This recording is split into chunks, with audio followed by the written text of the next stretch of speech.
தமிழகத்தை கடந்த 73 ஆண்டுகளாக ஆட்சி செய்த அரசுகள் வாங்கிய கடனை 4 ஆண்டுகளில் திமுக அரசு வாங்கியதாக அதிமுக முன்னாள் அமைச்சர் ராஜேந்திர பாலாஜி குற்றம் சாட்டியுள்ளார்.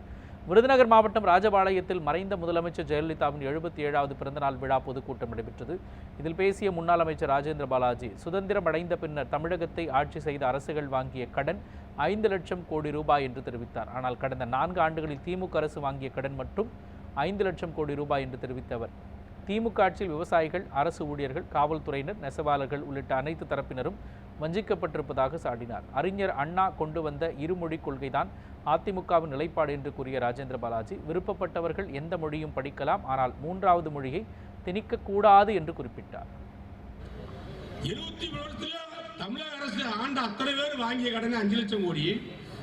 அன்றைக்கு ஆரம்பத்தில் சுதந்திர நேரத்தில் வாங்கினாங்க, கடன் வாங்கினாங்க.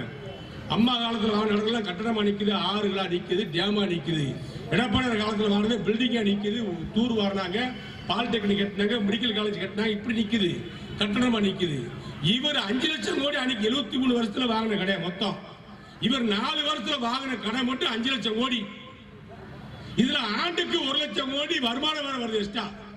ஏற்கனவே அதிமுக ஆட்சியில் எடப்பாடியார் இருக்கும் பொழுது, நாங்கள் இருக்கிற பொழுது இருந்த வருவாயை விட திமுக வந்ததுக்கு பின்பு, ஸ்டாலின் முதலமைச்சரான பின்பு 1 லட்சம் கோடி அதிக வருமானம் வர அளவுக்கு வரிய மக்கள் மீது சுமத்திருக்காரு.